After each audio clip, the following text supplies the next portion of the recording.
Welcome to Conversations with Toi, a blogcast tackling life one episode at a time. This is the time to air out life's craziest moments. This space is all about speaking about life's hang-ups and ways in which we can leave better than when we started. Topics are all about ways we can find space to be better in life, love, mental space, and health.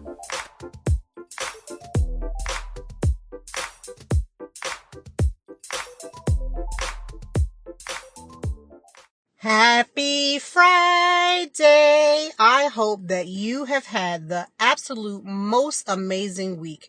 It is another week for us to come together and talk about all the things. Listen, if this is your first time tuning into Conversations with Toi, I would like to welcome you. My name is Toi, and I am your podcaster, but I wear a lot of hats. I'm a podcaster. I am a content creator. I'm a freelance writer, a blogger.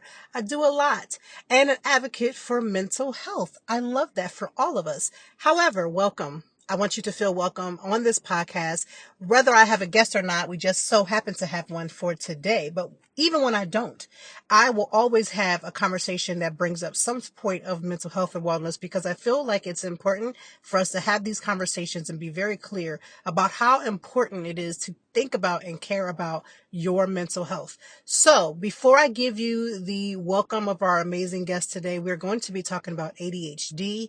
So for those who suffer with it, those who may think they may have it, those who have issues with socializing because they deal with it, all the things, this episode is specifically for you. And let's just say you're thinking, well, maybe this episode isn't for me, I should turn it off. Absolutely not. There's always, and I do mean always, something that you can gather from the conversations that we have, whether or not you deal with ADHD, because that's just how it works. So without any further ado, I do want to talk about my week. It has been a very interesting yet strange week. I've had a few events this week. I am so grateful. I cannot wait for next week. When I tell you I cannot wait for next week, I literally had maybe one, maybe two events so far, and I'm going to do my best to keep it that way. Yeah, I'm going to do my best. There are some PRs that reached out to me today, and I'm like, you know what? Okay, I could bend for you, but I ain't doing it for everybody, right?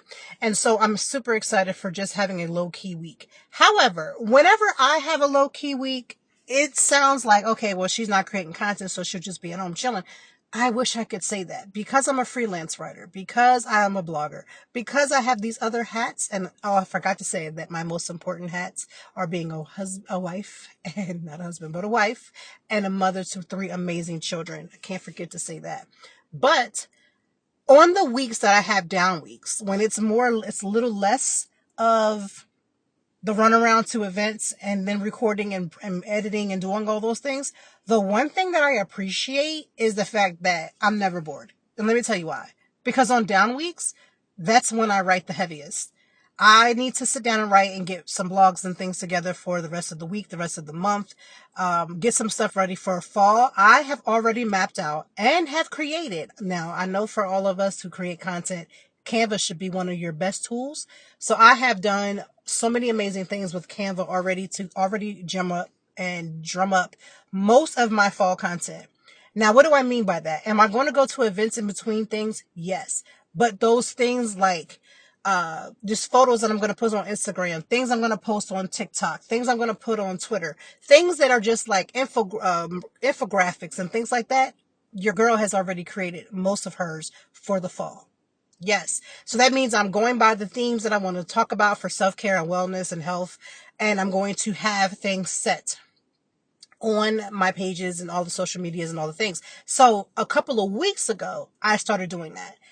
If you are on Pinterest, now I am part of the Pinterest creator, the creator group. And that's all well and good, but that does help me to focus on things ahead. But if you are a content creator and you are on Pinterest or you're desiring to be on Pinterest, I'm really going to need you to start making your fall content and definitely your Christmas content, Halloween content. Have that.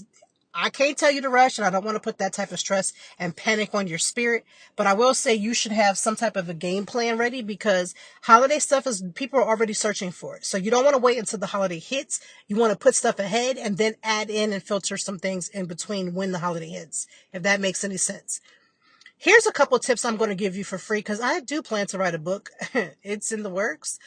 But if you are a content creator, you need to look at the national holidays, and whatever days that are on the national holidays that can fit your content, that can fit your what you're creating, I need you to put that on your calendar because that's already built in content. If it is National S'mores Day and you just happen to be a foodie content creator, you need to be able to put some together, some s'mores you've already have in your Rolodex. Because most of us, now I do food content as well, heavy on food content as well. And when I tell you I organize my content by the food, so that means wine goes together, white wine goes together, red wine goes together, hamburgers go together, all the different things. If you take it and splice it out and make albums out of those things, when these national holidays come or you just need certain things, you should be able to pull from that very quickly. That's just 5 seconds a tip, okay? That's at 5 seconds. But I say all that to say, I cannot wait for the down week because that means I get to sit and be more creative and do all the things that needs to be done for Christmas, for fall, for all the things, and get that situated and create the album so that I don't have to search the world. I do label it 2025, such and such and such, because I know that I need to look for that for this year. And it helps to have it done that way. And I can always go back and add, some old content and put it in some places.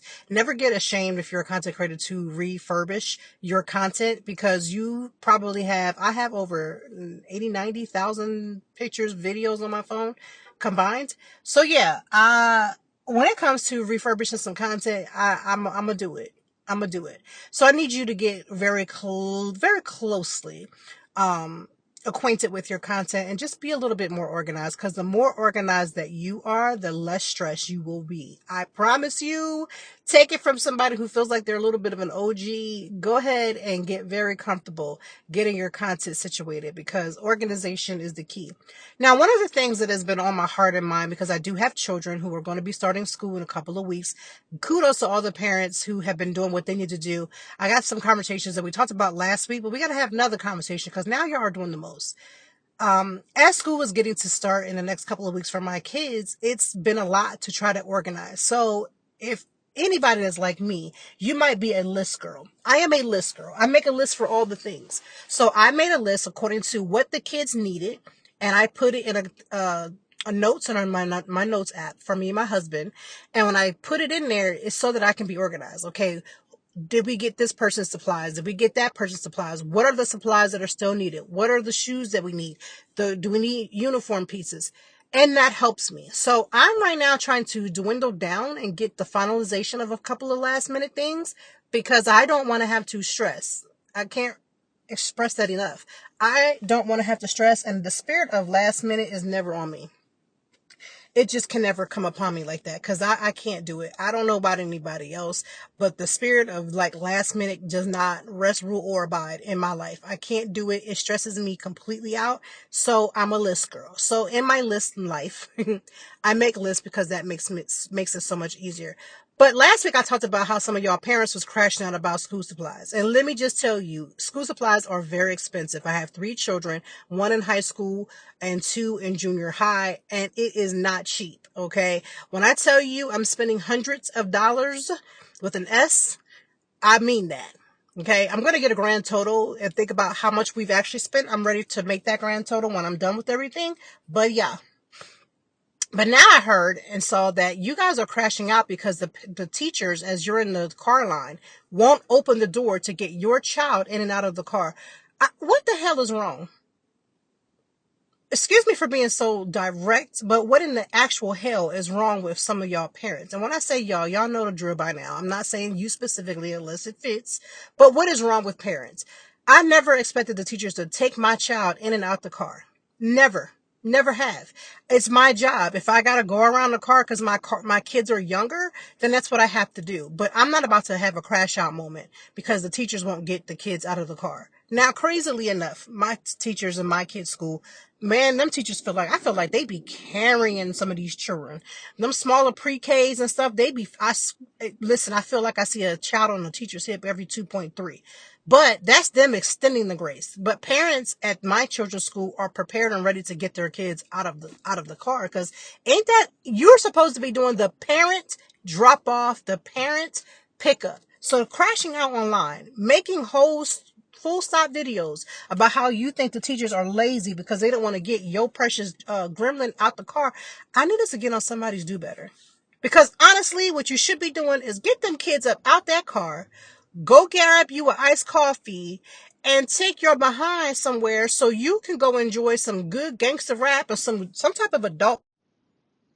Even if it's just freaking jazz, you should be enjoying the things. You should not be stressing yourself out about who's not listening or who's doing this and you don't get my baby out of the car.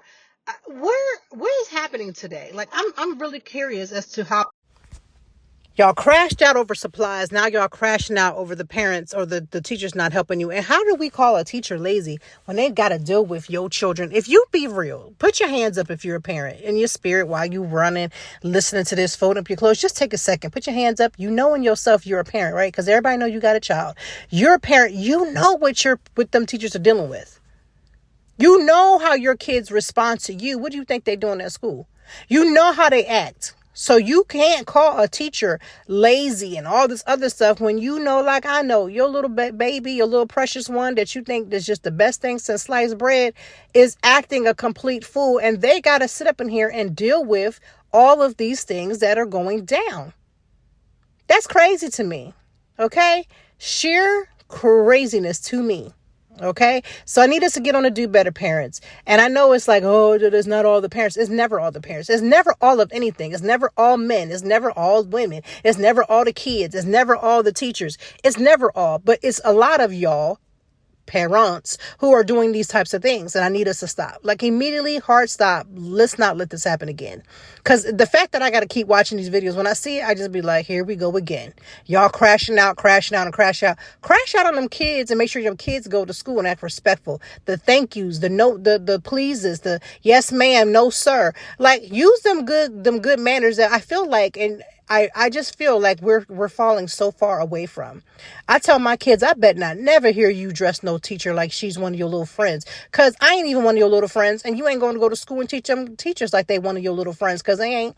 They're here to do a job. And your job is to go to school and get grades. That's their only job. My 11th grader, God bless her. She's such a great student. She's good at the house. We have very little issues with her. She's super... Listen, I'm not saying she's perfect because ain't none of my kids perfect. But I will say when it comes to being open, we're trying our best to foster a very good open relationship. And so far it has been working. We've made it to 11th grade. Praise the Lord. And we haven't had too many major issues. And the issues that we had, she handled them. She was the one who was being the leader. And I appreciate that. And I pray that God would literally allow her and my two other children behind her to walk in good. Like I know they're going to make mistakes. Let's not play games. I've told my kids since they could think and be logical, you're not going to make every decision that I'm going to agree with. As they get older, they're going to make more and more decisions that I am not going to agree with. And even if I got to call out what they've done wrong, even if I got to call that out, I still won't do it to the point where I'm not also showing up in love. If I got to be hard on them about a decision that they're making, then I get to say to myself, they're going to make decisions and it's not something I agree with. But my child, I love. I love my child, even when I don't agree with their decisions. I love my child, even when they go do wrong and they go astray. I still love my child. I'm going to try within my best to be there as much as possible for my child, even if I don't agree with the mess they may have gotten themselves into. That's just what it is. So I say all that to say we've gotten to the 11th grade and she's like, she's been working in the summertime. She's been doing a lot of babysitting. She does a little summer camp with my daughter. She's been doing all the things and making her money. So now the school year is upon us and now she's kind of like, okay, now my money's going to stop a little bit because now I got to focus on school. She asked me, hey, Mom, can I get a job during the school year? And I said, absolutely not. Now I know somebody's going to say, now I had to work. I had to work too. Listen, I worked too. By the time I was in about 9th, 10th grade, probably about the 10th grade, I had a job. I was working. I was getting straight A's. I was doing all those things. But I had to do that because I had to. Let me rewind that. I had to. The things that I wanted to be able to do and have money for, my parents didn't have. There's not much that my children, and especially not my 11th grader, that she can't ask that's within reason that she won't get if it's well within reason. And it is what it is. Like her needs are met. the things that for the majority that she wants. And it's not because we're just handing her everything. It's because when you have a good child, when you have good children and they want to go to the mall, you put a couple dollars in their hand, it's not a problem.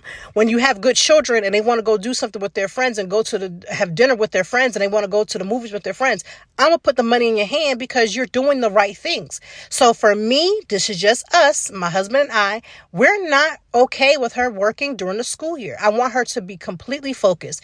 Plus, she does too many extracurricular activities to then add a job when you don't have to. Right? So what I countered that with is like, hey, I'll add some extra babysitting things in from us. And then some of my friends who also ask her to babysit. And you can do those things in the evening if and only if you don't have a lot on your plate the next day. And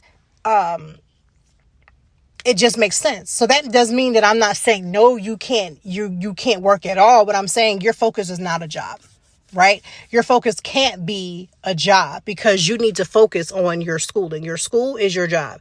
My kids, they know they got 2 jobs. One job is to be respectful and do the things that they're supposed to do at the home, especially when it comes to their personal care, and to go to school in good grades and act right. I'm not here just for you to get a good grade and you talking raggedy to your teacher and talking out the side of your neck. I said go to school, get good grades, and act right. Because you need to do both. And this is the lessons of teaching them how to be good citizens. Are they going to go to school and not like everybody there? Yeah, they're going to go to school and not like everybody there. That's cool. Are they going to go to school and not like their teacher? Absolutely. They may think their teacher is unfair. Absolutely. They may think these things, but how you react to it is totally different. And you can't be disrespectful because you feel disrespected when you're still yet a child. What you can do is speak up for yourself in a respectful manner and then tag team me and I'll take care of it. That's always how I tell my kids. You go in there and you show respect. And if they're acting the fool, that's okay. When I pull up on that car line, tag team me in. Because the first thing I say to them is, hey, how was your day? And they'll say, oh, it was good. And then we have a longer discussion. But I say to them, is there anything I need to pull this car over for? Every day when I pick them up. Is there anything I need to pull this car over for?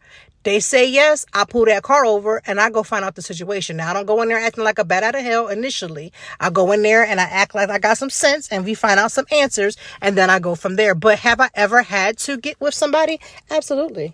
Anybody who knows me knows I will crash out, and rightfully so when it's rightfully earned. And adult to adult, that's a different story. See, where my kids can't be disrespectful, I won't be disrespectful either. But will I get my point across and be stern when I need to speak up? Yeah. But that's why I say, you go to school, you be respectful, you do the right thing. Because if I got to come up to that school and get them and you, it's going to be a problem. Because there's been times when I've had to go up to that school and my kids have put me in positions where I've had to get them and that teacher, them and that principal. And they know when I get home, it's not going to be a good situation. Because how you got me out here having to get them and you. I told them, if something happens, you better make sure your anchor holds. You better make the right decision. So the only person I got to get is the adult. Don't make me have to get the adult and then I got to sidebar you too. Now, you might not agree with that, but these ain't your children. So God bless and God bless you on how you do yours. One thing I can't stand is the folks who don't have a child or a chicken, ain't raised a child, ain't raised a chicken, and they want to tell you how to do something. Let me tell you, when I was single, in my single days, I was on my super single. Let me tell you about the many a times and many a day where I would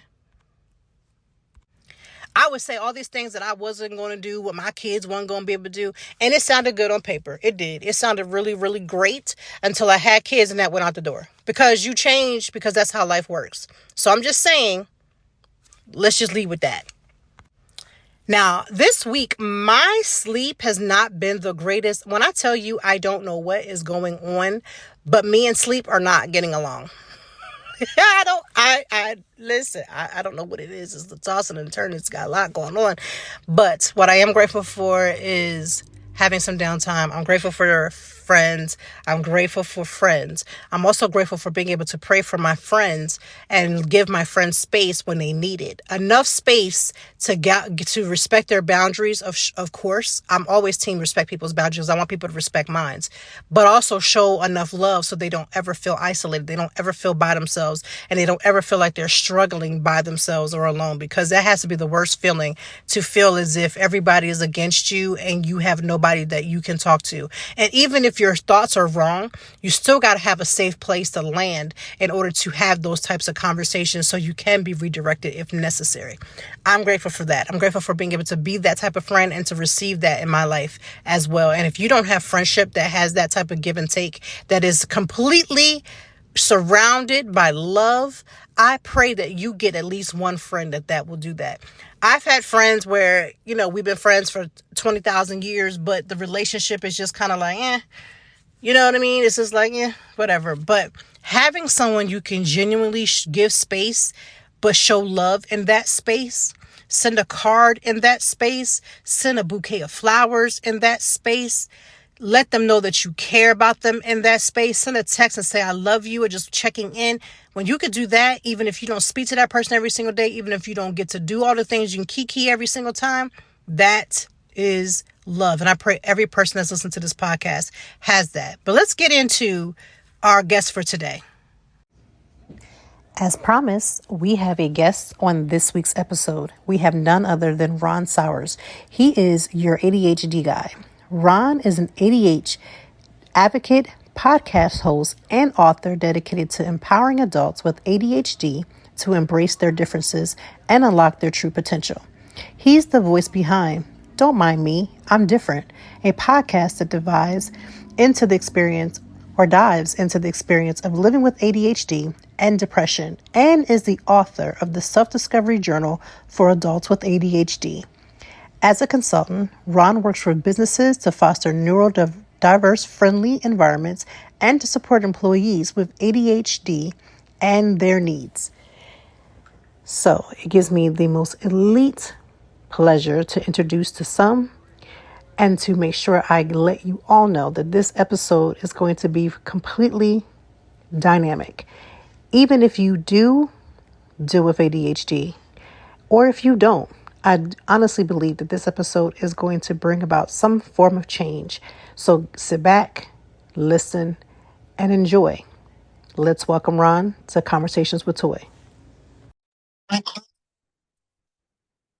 All right. Happy Friday to Conversations with Toi family. We have an amazing treat today. You've heard the amazing intro, but we have Ron today. He is here to talk about his journey. I want everybody to tune in because I've always said this. You may not deal with something very, very specifically, but there's always, and I literally mean always, something that you can take away from conversations. So listen in while we have this conversation about ADHD.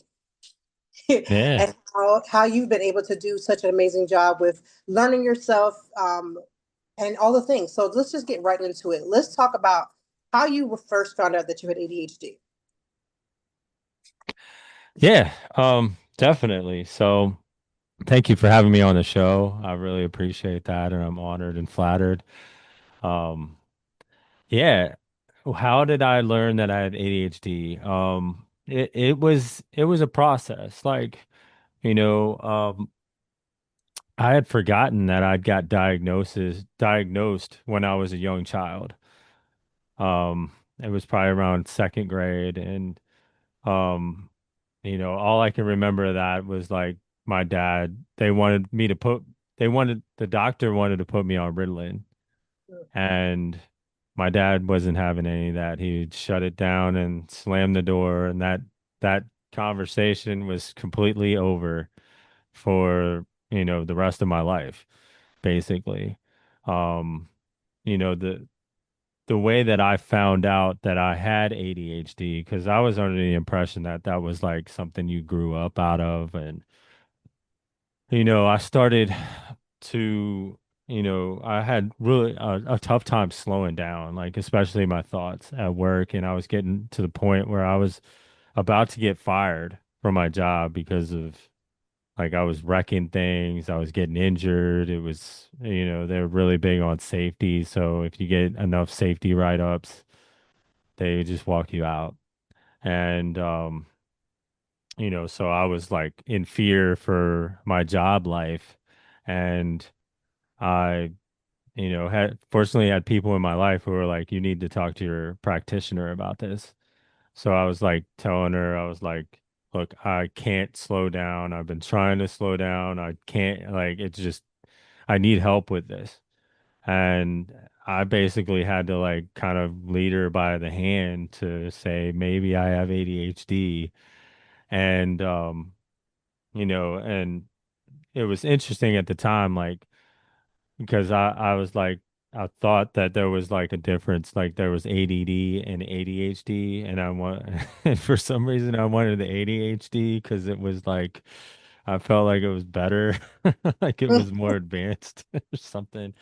right. Um, but yeah, I finally was able to get the help. I'm actually was got in connection with the therapist that I currently have, and it's still a progress. I'm still working on figuring out what it is and what I need to do to manage it in my life.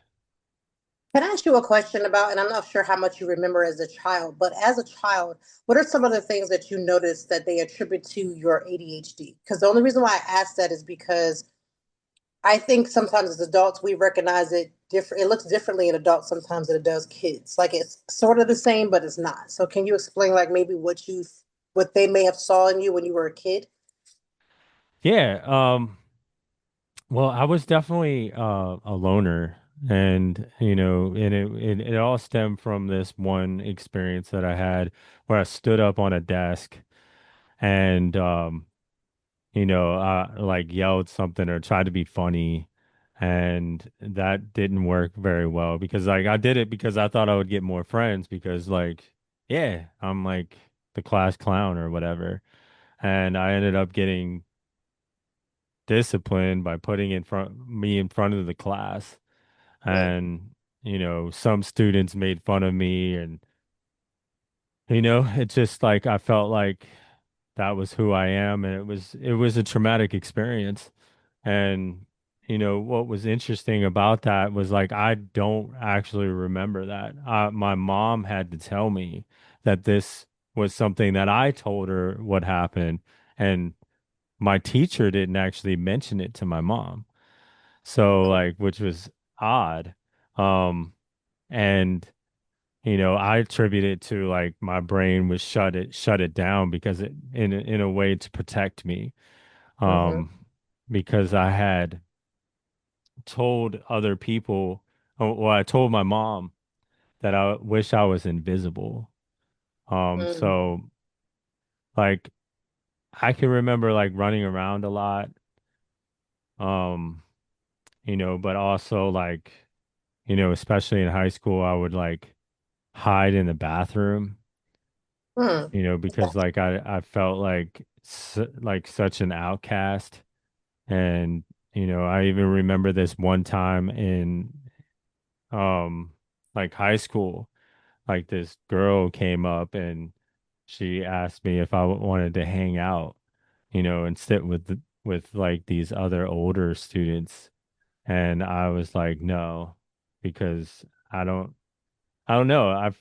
I guess there was like some trust issues, or I didn't just feel like I belonged.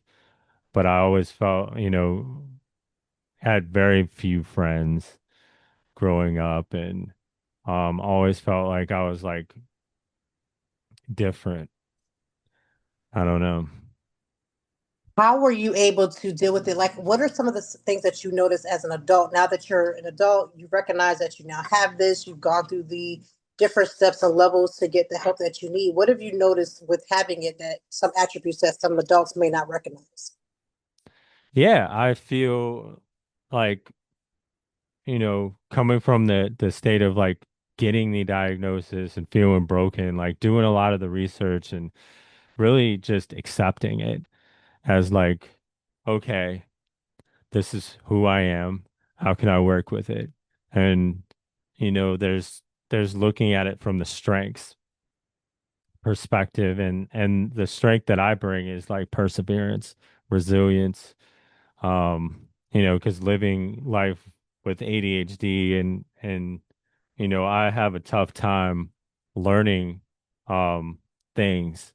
So it takes me like I have to read a paragraph or some things like two or three times before I just get it. And that's okay because I look at it more of like one of those high end printers. that high resolution printer. So it takes it longer to process the same image, but the image is so much clearer and has so much more detail. And I feel like once I get it, it's like, oh, I can see things that other people may not be able to see. Because like I'm taking in a lot more information. Plus, I'm very creative. And I can think outside the box and different things like that. I love that. What have been some of the things that you, even though you're looking at it a positive, there has to be in my thought process, there has to be times when you have to like revert your thought process, like you have to like make sure you're thinking positively. But what are those times, if you can mention, where you're struggling with the thought process of like, this is just something, this is just the way that I think, this is the way that I need to process, like how have you coped with those moments when it takes you just a little extra and you're not in a positive mindset, so you have to press through that? How do you press through that? Yeah, definitely. That's a good question. Um, so, and I do get obsessed like with things. I just like, especially something new, I get like, and I feel like I'm all in, and to the point where it's just like I need to back off. And the one question that I really ask myself is, what is the rush? What are especially when I was trying to slow down driving or any other thing, is like asking that question, what is the hurry? Like life, especially with mindfulness, which has been such a huge shift in like how I come to and visit life, and interpret life, is like that mindfulness is gives me that space to be able to enjoy the present moment. It's like I've got all these things going on, and yeah, I want to get to them and I want to get them done, and I want to be the best that I can be at them, but it takes time. And it's like if I can't enjoy the process, if I can't enjoy the moment, and those moments in between, where like I have like a morning walk where I go every morning, and of course the thoughts come in as like, well, I got to do this, this, and that today. But I'm like, no, we're not thinking about that. We're thinking about, we're going to listen to the birds, or I'm going to like just feel the wind and feel like what it feels like, just to be in the moment and enjoy the moment. That all that I have right now is all that I really need. And yeah, I'm working towards these goals that are going to give me the life that I really would love to have. But it's also the process of like getting like to those things is like, if I can't enjoy the process, like the end result is never, like I'm never going to enjoy the end result either.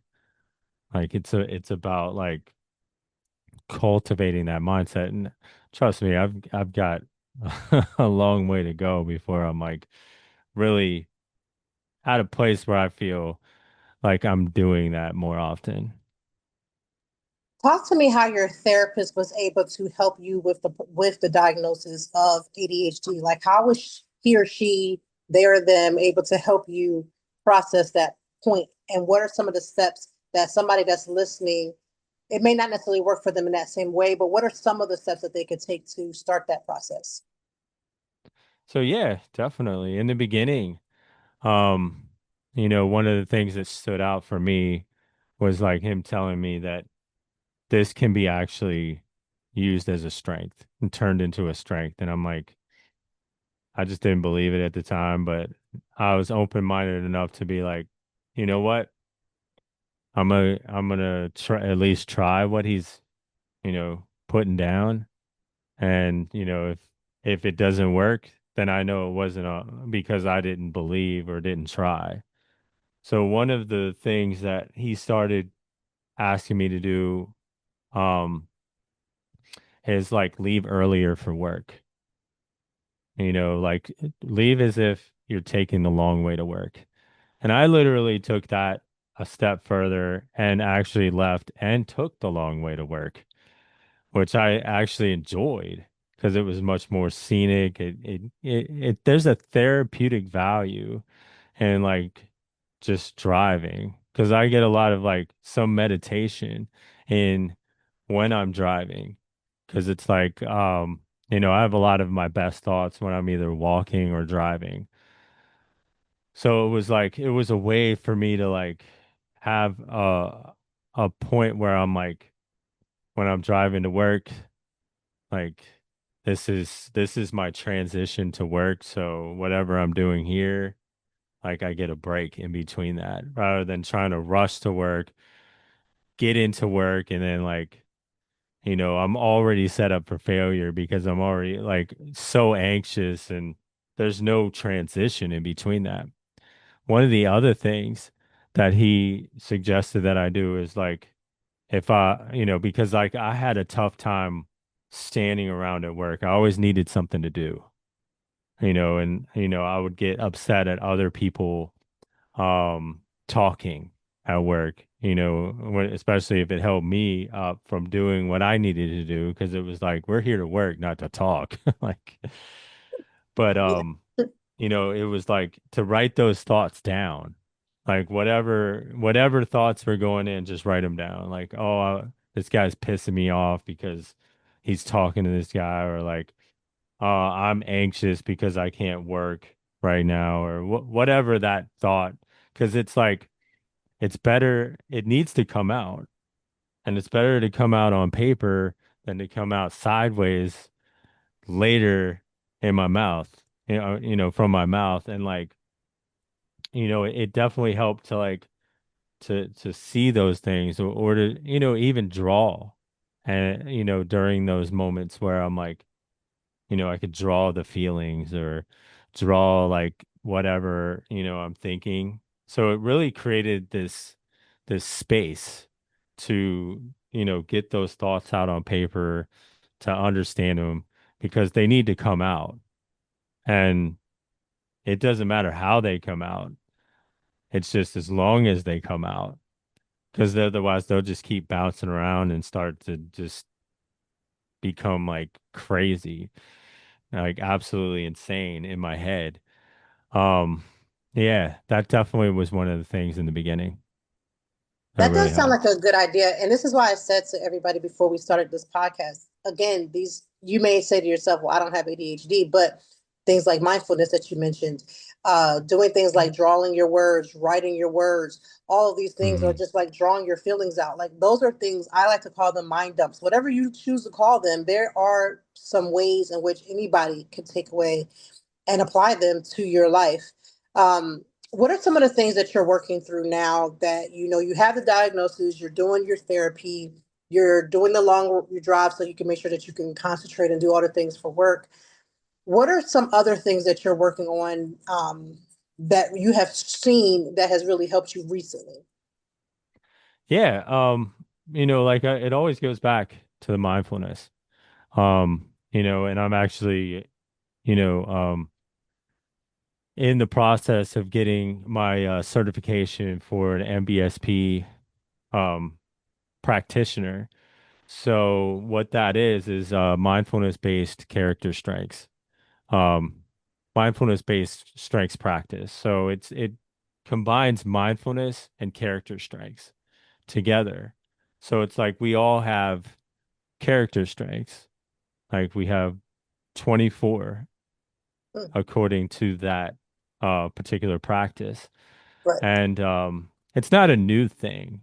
It's just more of like a scientific approach to both mindfulness and character strengths and how to combine them and how they really grow into this practice that's so robust and so infinite. Um, so like for instance, curiosity is a character strength. Forgiveness. You can also have creativity and humility, humor. There's like a lot of them that's like people don't really see them as character strengths, but we all have them within us. So when I'm like looking at character strengths and strength spotting in other people and myself, like with mindfulness. So say if I'm getting anxious, I can look at those thoughts or angry. I can look at those thoughts and be like, well, where's that coming from? Right. Is this something that I should be getting angry about? Is it worth, like having a conversation with whoever got me angry or whatever got me angry? Like, and, like taking that pause and really reflecting on that and coming up with like a creative solution to that problem, or maybe using like teamwork, which is another strength, and like asking somebody else like that I trust to go over that. Like, look, I'm feeling this way about what happened. What do you think about that? Do you think I should die on this hill over here, or like, or do you think I'm being just, or I'm being overboard with it? Like, Right. What are some of the resources that you have? Do you have resources that you provide for people who may be, again, starting their journey, no matter where they are in this? Do you have a resource as well? yeah, I'm a strength coach. So what that means is like I coach men that are 40 and over who have ADHD, depression, or addiction, and they struggle with that. They struggle with isolation. So I teach them how to be more pro-social so that they can break through these barriers and, you know, develop those stronger, more meaningful relationships with that so they can reclaim their confidence and really feel seen and supported. So it's really about unlocking the version of you that's always been there, waiting to connect.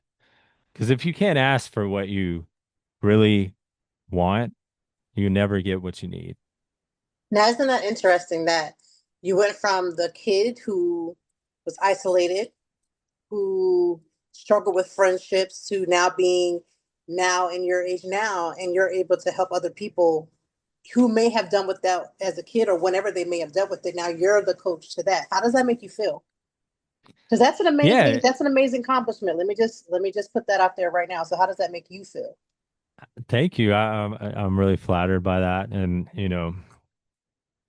that's another thing, real quick. Is like I used to be terrible at taking compliments because like I didn't feel like I deserved them, or I had people in my life where that would be like, that's just gonna blow up your head. You need to kind of deflect that so they don't do that.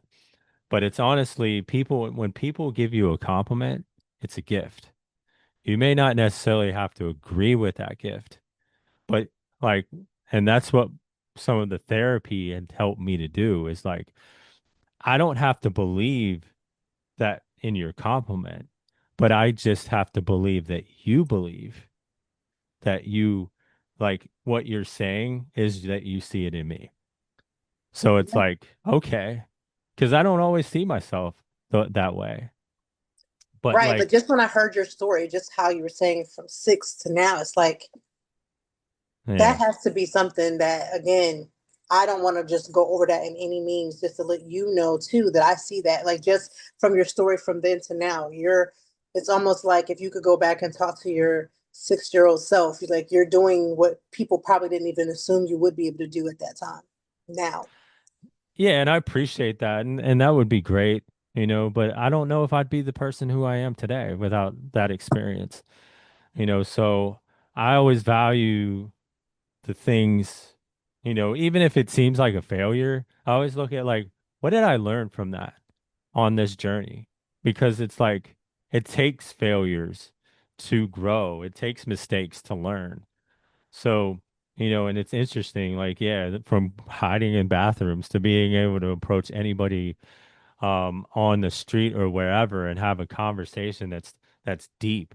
And that's what I mean by pro-social is like being able to get into conversations rather quickly about your passions, your struggles, what's really going on. And it's not that you're going to have a conversation with everybody about that, but it's the ones that you can it's like it is such a game changer. And like, look, before I started developing that, I was like completely introverted.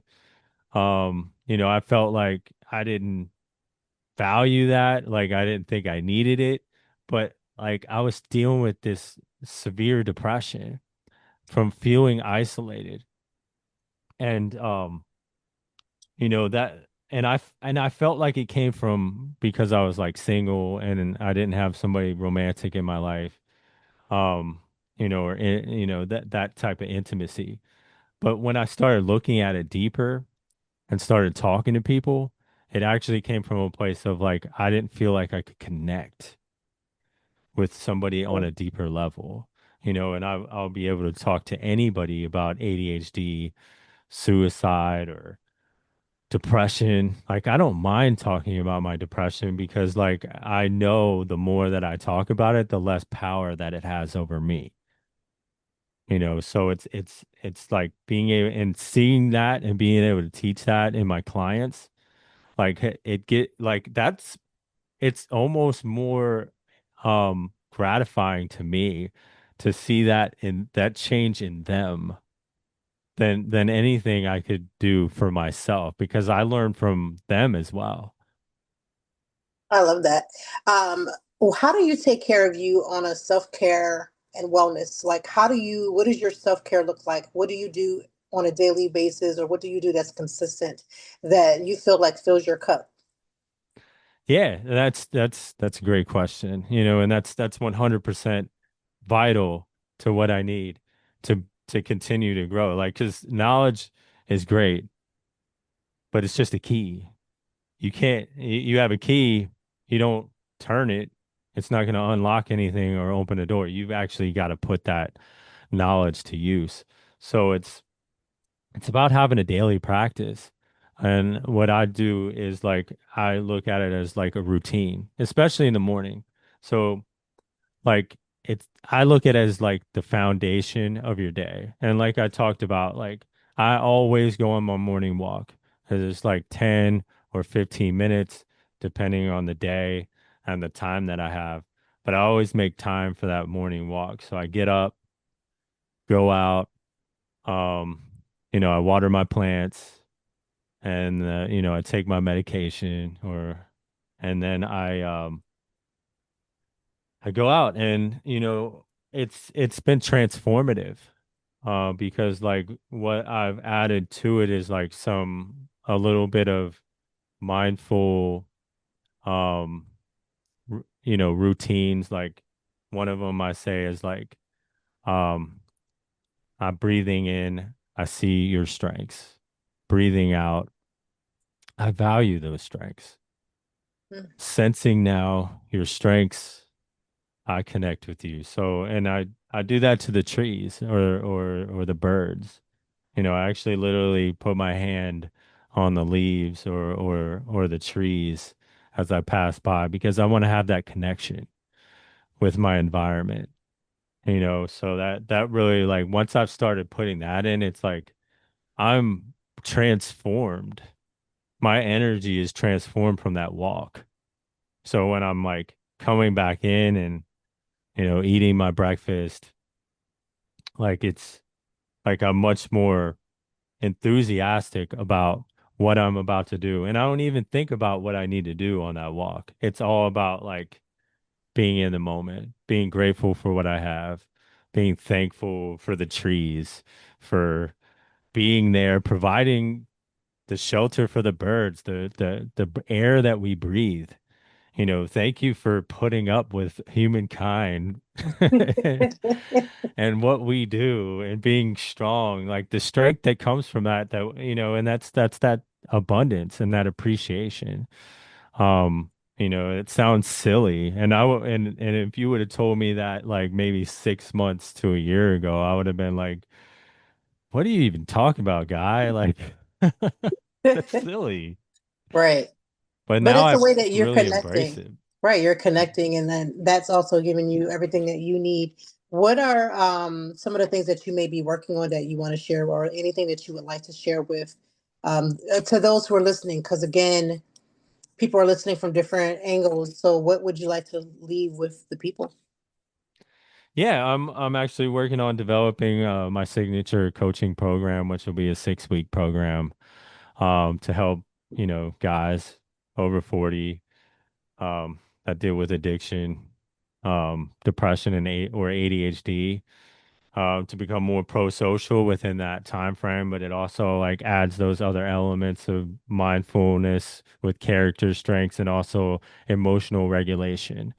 So by the end of that 6 weeks, you're not going to necessarily be like, okay, I can put this stuff away. I got these skills. You got to, continue the practice, but you'll be set up to a point where, because my thing is like, communication is so key, especially for neurodivergence and people with ADHD, because we don't know how to talk about what's going on. We don't know how to speak up for ourselves in all the relationships that we have in our life.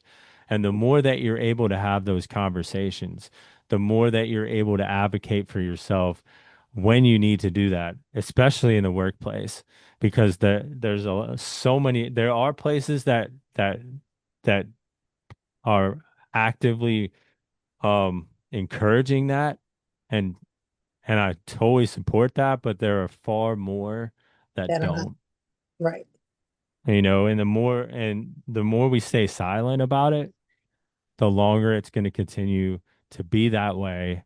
And it's honestly mental health negligence, so and it's hard to win those battles and make those changes if we stay silent. So being pro-social is a key that unlocks so many doors. I think that is amazing because again, I know there's so many people that in that age range, 40 years old and up, especially men, who are and it definitely coming from another man will always help him to empower them to take the steps necessary to get the help, to see Yeah. themselves differently, to do the work. Because a lot of people hear when you say things like a program and they're just like, oh, this sounds great. I'm going to sign up for it. But they don't realize you're giving them the tools for them to continue to actually do the work. And it's something that's going to be continual forever, just as long, as long as you're willing to show up and do the work. Yeah, and my goal is to like, because honestly, I've done the work and I continue to do the practice myself. Like, and I look forward. I really want to go out and talk to people because I actually get. So you're talking about a guy that didn't want to talk to people, was scared to talk to people. Now I'm like, when's the next time I can go out and talk to people? And Right. that's what I feel. That's what I want them to walk away with. So it's like going to become a practice, but it's not something that it's like, oh, I got to go to the gym again. Like Hmm. this sucks. Maybe it'll be like that in the beginning, but once you get past a certain point, it's gonna be like, I need this in my life, Right. you know. Now, before I ask you the last question, before we ask you this last question, I want everybody that's listening, you should know the drill by now. This is not the first time you've listened to this podcast, and I'm sure you haven't. But for those who are regulars, you know that the information that he is about to give next will be on the show notes. So I know some of you are working out, some of you are, vegging out, you're having your moment, and so you're not writing things down, but that's okay. We know that you are a clickable people, so we're going to make everything clickable. Can you tell all the people where they can find you? And remember, we will put all of this into the show notes so you don't have to memorize it. Yeah, definitely. So if you really like what you heard and you want to go right now, and I have that free discovery call. So we can figure out a game plan moving forward with me, what'll work, if I'm a good fit. And you can find that at youradhdguy.com. Also, I'm giving away free my self-discovery journal for adults with ADHD. It's a journal where you get to learn more about yourself and dig deeper into that emotional level. You can also find that at youradhdguy.com. It's right at the top. And if you really, really like want to hear me on a daily basis, I have my own podcast. It's called Don't Mind Me, I Just Have ADHD. And you can find that on Apple, Spotify, or your favorite listening device. So for you didn't catch it, I heard 3 free resources. I heard a free call, right? Yeah. So that you can see if there's a fit. Then I heard a free journal. Then Yeah. I heard a free podcast that you could listen to for those who, again, who want to hear more. And this might have tickled your fancy to where you're just like, you know what? I feel like that's more me. He sounds like something that I've dealt with. This is definitely me. You get to listen to the podcast as well. So all 3 of those free 99 resources will be on Free 99. I the like show that. notes because I want you to get connected. I mean, honestly, I feel like I'm just the gateway when I bring guests into the podcast because again, conversations open up so many doors. We get to hear other people's perspective, and from that, we get inspired. So, if this conversation inspired you, you saw yourself, you heard yourself, and you want more, I'm making sure you're going to get it all. And those are 3 free 99 ways to do it. Ain't that Yeah, I something? appreciate your curiosity on this episode, also your passion and your zest. You Thank you. definitely exuberate all those things. It's Yeah, it's it's what people really need to hear about. my goal is to bring different perspectives because I'm not the only person that has things going on. We all have different levels of things. And so, yeah, anything that I can do to inspire other people, count me in. So, having you on board is perfect because, again, although I don't necessarily deal with ADHD that I'm aware of, I'll say that because you never know. I will say that I have people in my life who deal with this. So, I'm always curious to hear about how it may possibly look for those who grow up and see how that looks and just different things. So I was inspired. Thank you so much for sharing your story. Yeah, yeah, thank you. I appreciate that. I'm flattered and honored again.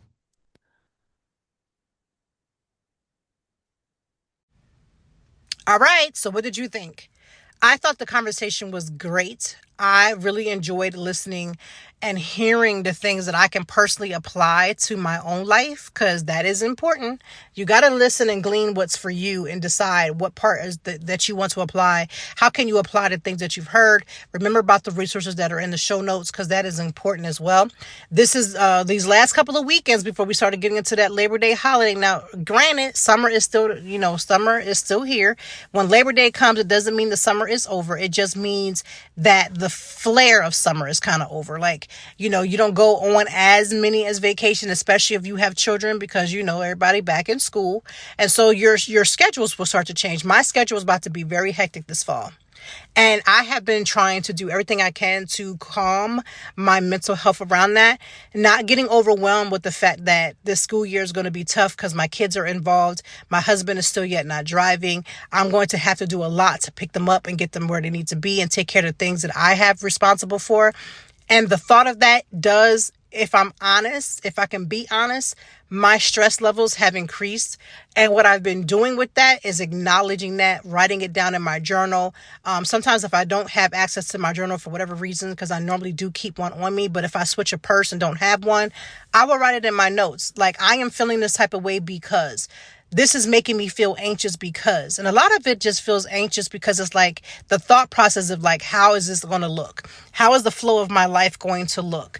And I definitely have dedicated to making sure that this school year I am completely engaging in my meal prep because my kids, when you have kids who are involved in all kind of different sports and different things, by the time you get home from school and rehearsals and practices and things like that, your children got to eat as soon as they get home. And so that is the reason why I have always been team meal prep.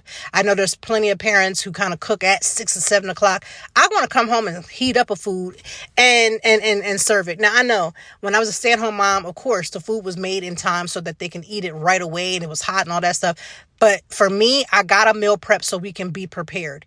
I have to meal prep. Some days, even with meal prepping, I've had weeks and days and times when I've meal prepped and we've had to still step out the line to then go grab something quick and keep it moving. Those things are going to happen. There's no way as a parent that you don't understand that. There's no way as a human being, if you live long enough and you got a lot on your plate, you might not have kids. You don't have to have kids to understand the value of meal prepping. And I would encourage the spirit of crock pot in your life. If you've never used one personally, I have two. I have two crock pots and I have have 2 air fryers for when I need them. And it's been a godsend. And I know there's a lot of old school parents that be like, well, back in my day, I had to do that. Listen, back in your day, there's a lot of things that we didn't have that was about convenience. But in this day and age, we're softening up to understand that if I want to have some things that just help my life become a little bit better, if I want to soften the blow of the things that I have going on, then I'm going to do that. And I say that with all sincerity because so many people are struggling with the fact that, well, my mama says I'm not a good parent because I do things that makes it more convenient. My mother says I'm not a good parent because I don't stress at the grocery store for 20 hours. I'd rather have my groceries delivered. Baby, if mama ain't paying for that, we just going to say, mama, that's all right. And we going to keep moving. I'm not going to allow my mama to dictate how I feel because I'm trying to be more efficient. And not that I'm talking about my personal mama, but I'm inserting you if that's how you're feeling. My mental health has been okay. My therapy has lessened because my therapist believes that I don't need as much, and that's fine. I'm all for that. So we're doing a little less, but I've been writing things down that's been happening. So like, let's say the last time I spoke to him, it might have been like 2 weeks or so, but by the time I see him, it'll be 3 weeks. So each week or each day when there's something happening, I write in my notes app because, we have our phones on us 24/7. I write in my notes app things that I would like to bring up to him in the time that I haven't seen him. And that's been extremely helpful for me. And I don't know if anybody else who has, that talks to a therapist, you may not remember stuff. You get into the therapy and there was things you wanted to talk about, but then you get into therapy and, therapy leads a different way. That is my suggestion to you and for you that you do that. I think that's a great idea. Use your phone, write in the notes app and do all the things because it's really important for you to feel like you're getting the best out of therapy. Because listen, if you're going to pay that copay, or God forbid you're paying out of pocket, I don't want to feel as if I'm missing or I'm doing things that's not making me feel completely fulfilled in my therapy sessions. Like my therapy sessions really do guide me. My therapy sessions really do help me. And I want to make sure that I do everything I can to get the best out of it because I don't want it to ever feel like it's a waste of time. So I encourage you again, as fall comes in or the prelude to fall after Labor Day, get settled in your schedule and also get some discipline. God has been setting in my spirit the word discipline for the last couple of weeks. And I have recognized in the areas that I am not disciplined in. And I asked God in my prayer session to God, please help me to become more disciplined in the things that need to be done. Setting that schedule, be it obeying that and putting that into my spirit and honoring myself and how I conduct my life in certain areas, in certain spaces. So don't know who needs to hear that, but if that is you, get disciplined because discipline will get you up. If you're supposed to be up at 4:45 to read your Bible and pray and then maybe work out before you start your day, do so. If you're supposed to be up at 5 o'clock to get ready so that you don't have to rush around because that's what you need to do to make your life on time, you got to do that. And I've been asking God more and more, please let me be more disciplined. Make me more disciplined. Anywho, didn't get on here to preach, just came here to give you a lesson, a little tidbit, a little wisdom, nugget wisdom to help you out. Because again, I know I can't be the only person that's struggling with the thoughts about how the fall is going to look. I can't be the only person that's struggling with, feeling like we're not having, that lack of discipline, not doing what we need to do at a certain time, not being where we need to be, not honoring ourselves. That can apply across the board. So I say that to say, I wish that you have a great weekend. We hopefully will have a guest for next week. And with that, I just hope that you're doing at least one thing. And I mean, literally at least one thing that fills your cup. You should be filling your cup up with as much joy. This world is sucking the joy out of all of us. You get in that news, you read them articles, you see what the world is going through. I need you to put some joy into your space and put some joy into your world. And with all of that, I want to thank you for listening to this episode of Conversations with Toi. Thank you as always for joining me. And I know that even in the deepest or joyful conversations, that there's something we can learn and apply. Until next time, I hope that you are doing better. If not, we will be back to talk some more and handle it. Peace to you and yours. Stay grounded.